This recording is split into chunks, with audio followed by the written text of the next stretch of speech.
माँ मातंगी 10 महाविद्याओं में 8वीं महाविद्या है।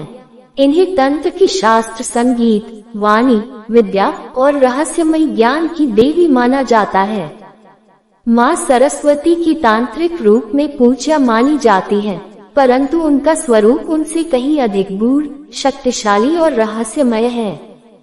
उन्हें उच्छिष्ट चांडाली, त्रिनेत्रा, राजमातंगी और मीनाक्षी जैसे नामों से भी जाना जाता है।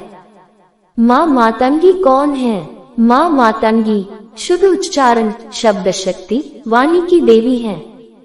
वे शब्द ध्वनि के माध्यम से ब्रह्मांड को नियंत्रित करती हैं। उनका संबंध गुप्त विद्याओं, संगीत, कला, कविता, लेखन और गुप्त ज्ञान से है। तांत्रिक साधनाओं में उनका विशेष स्थान है, क्योंकि वे ग्रहण की गई त्याज्य चीजों को भी दिव्यता प्रदान करती हैं। इसीलिए उन्हें उच्छिष्ट देवी भी कहा गया है। माँ सरस्वती और माँ मातंगी का संबंध।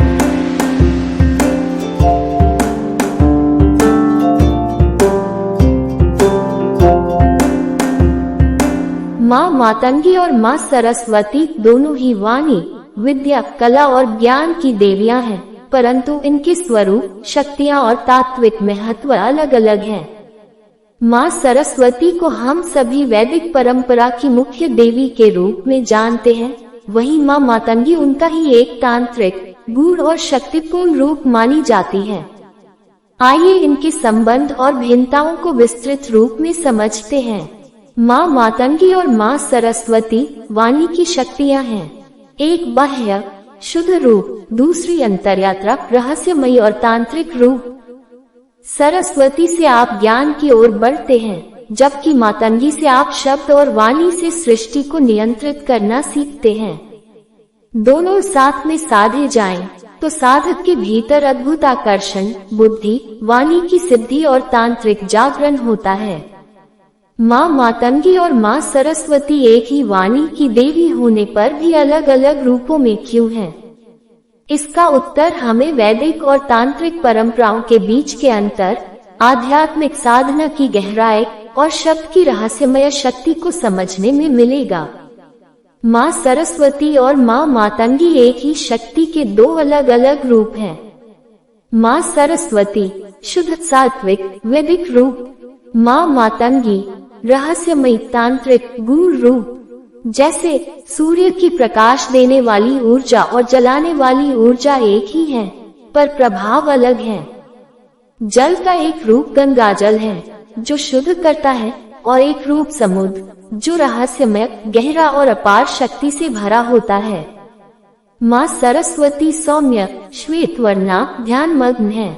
वे शुद्ध बुद्धि की देवी हैं। माँ मातंगी हरे रंग की, त्रिनेत्रधारी, तंत्र की अधिष्ठात्री है। वे वाणी के माध्यम से सृष्टि को नियंत्रित करने वाली देवी हैं। यह अंतर इसलिए है क्योंकि सरस्वती वाणी को प्रकट करती है, जबकि मातंगी वाणी को नियंत्रित और संचालित करती है। सरस्वती का मार्ग बाहरी, शास्त्र, शब्द, व्याकरण, पठन, गायन का। मातंगी का मार्ग अंतर्यात्रा, शब्द की ऊर्जा, मंत्र सिद्धि और वाणी के पीछे की चेतना का। यही कारण है कि माँ सरस्वती श्वेत वस्त्रों में शांत है और माँ मातंगी रहस्यमयी हरे रंग में वीणा के साथ किंतु त्रिशूलधारी भी है। माँ सरस्वती का ज्ञान आपको जानना सिखाता है, माँ मातंगी का ज्ञान आपको बन जाना सिखाता है। तांत्रिक ग्रंथों के अनुसार सरस्वती शब्द है, मातंगी वह शक्ति है जो शब्द के पीछे छुपी है। सरस्वती से आप बोलना सीखते हैं, मातंगी से आप मौन में भी प्रभाव पैदा करना सीखते हैं। माँ सरस्वती और माँ मातंगी वाणी की एक ही शक्ति के दो रूप हैं, जो भिन्न भिन्न मार्गों से आत्मा को दिव्यता की ओर ले जाती हैं। रूप अलग है क्योंकि मार्ग और उद्देश्य अलग है। जैसे जल का रूप कभी बादल होता है, कभी नदी, कभी समुद्र, पर तत्व एक ही। सरस्वती और मातंगी का संतुलन। मान लीजिए कोई साधक गायन या वाणी कला में पारंगत होना चाहता है। माँ सरस्वती उसे गायन, ताल, स्वर और ज्ञान प्रदान करती है।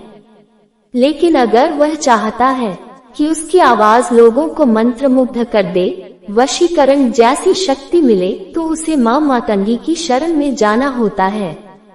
माँ मातंगी की उत्पत्ति की कथा एक अत्यंत रहस्यमय और आध्यात्मिक कथा प्रचलित है, जो माँ मातंगी की उत्पत्ति से जुड़ी है। राजसूय यज्ञ की कथा। एक बार भगवान विष्णु ने राजा हरिश्चंद्र के वंशज राजा हरिद्रुम को राजसूय यज्ञ करने की आज्ञा दी। यज्ञ में सभी देवी देवताओं को आमंत्रित किया गया और उन्हें भोज्य सामग्री अर्पण की गई। भोजन के बाद सभी देवताओं ने अपना जूठन छोड़ दिया। जब यज्ञ समाप्त हुआ, तब यज्ञ भूमि की सफाई के लिए एक चांडाल कन्या आई। उसने सभी देवताओं का बचा हुआ भोजन इकट्ठा किया और आदर पूर्वक उसे ग्रहण कर लिया। तभी उस कन्या में तेजस्विता, मनोहरता और शक्तिपूर्ण रूपांतरण हुआ। उसी क्षण वहाँ एक दिव्य स्त्री प्रकट हुई, जो गहरे हरे रंग की थी, गले में हड्डियों की माला, हाथ में वीणा, त्रिनेत्रधारी, और उनकी दिव्यता अग्नि के समान प्रज्वलित थी। वह थी माँ मातंगी, जो उच्छिष्ट को भी पवित्र बना देती है। माँ मातंगी यह सिखाती है कि शब्द, ध्वनि, कला और जूठा समझे जाने वाला भी अगर श्रद्धा से अर्पित हो तो दिव्य बन सकता है। माँ मातंगी की साधना अवश्य करनी चाहिए। यदि आप वाणी, ज्ञान, संगीत, लेखन, आकर्षण या मंत्र शक्ति में सिद्ध होना चाहते हैं, लेकिन साथ ही यह समझना जरूरी है कि माँ मातंगी की साधना गंभीर, रहस्यमय और तांत्रिक रूप से शक्तिशाली होती है। ये साधना उन लोगों के लिए है किन्हें माँ मातंगी की साधना करनी चाहिए। वाणी में शक्ति जो लोग चाहते हैं कि उनकी बातों में प्रभाव हो, भाषण गायन में सफलता मिले। विद्या और कला में सिद्धि विद्यार्थी, लेखक, कलाकार, गायक, कवि। मंत्र और तंत्र में सफलता जो तांत्रिक साधक हैं और मंत्र सिद्ध करना चाहते हैं। लेखन, वाणी, मीडिया में कार्यरत लोग, पत्रकार, लेखक, यूट्यूबर, वक्ता आदि। वाक सिद्धि, वशीकरण, सम्मोहन जिनका उद्देश्य है अपनी वाणी से दूसरों को मोहित करना या प्रभावित करना। माँ मातंगी की साधना के लाभ। वाणी में आकर्षण, आपकी बातों में गूंज और सम्मोहन आ जाता है। गायन, लेखन, कला में सफलता, माँ की कृपा से आपकी रचनात्मक ऊर्जा तीव्र हो जाती है। गुप्त विद्याओं की सिद्धि, तंत्र, मंत्र, वशीकरण, सम्मोहन में शक्ति।